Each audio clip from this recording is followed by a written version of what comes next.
Hey everybody, what's going on? Dace here and welcome back. Today we're taking a look at the FightWedge V2 by BananaFaction. I received this controller not too long ago and the creator wanted to hear my thoughts on how it performs with shmups specifically, so we'll cover the controller, how it works, why I like it, and a few other things. I always find Mushihime-sama to be great for testing D-pad style stuff, so that's what we're going with. A huge thanks to Carlos from BananaFaction for sending this my way, and I trust you'll enjoy the video. The FightWedge is a wired fight pad that runs on a Waveshare RP2040 Plus using the GP2040 CE firmware. It's 3D printed from PETG filament and uses red dragon keyboard switches, specifically blue clicky ones for the D-pad and brown tactile ones for the controller's buttons. As you can see, it includes a small LED screen that shows information like your inputs, current SOCD mode, etc.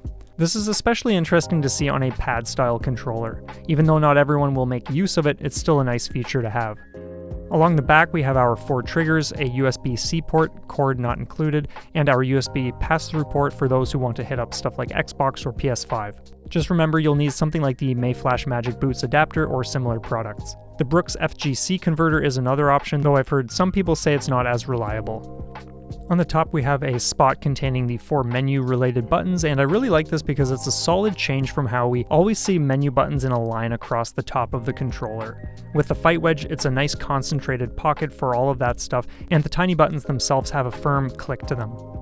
The action buttons making up the top row are textured, whereas the bottom row is less finished.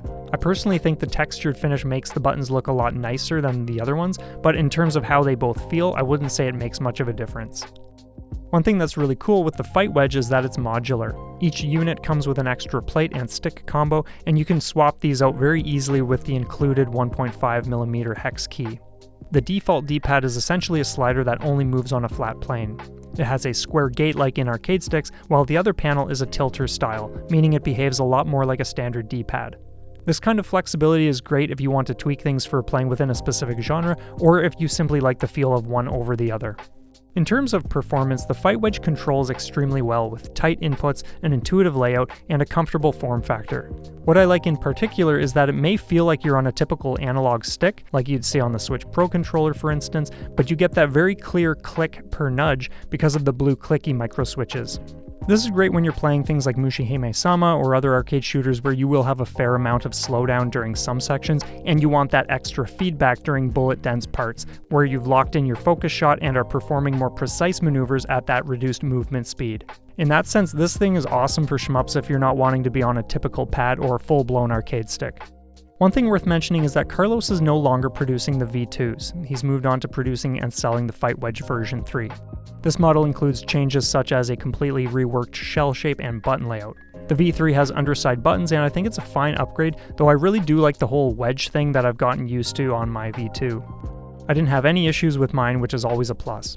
I'm not able to speak for the V3s, but the print job of my V2 is a little on the rough side or more raw, but this doesn't take away from the functionality and whatnot. The FightWedge V2 is a solid peripheral, and if you're interested in checking out the V3s, I'll leave a product link in the description. You can also find him on Twitter/X if you want to stay up to date with his posts.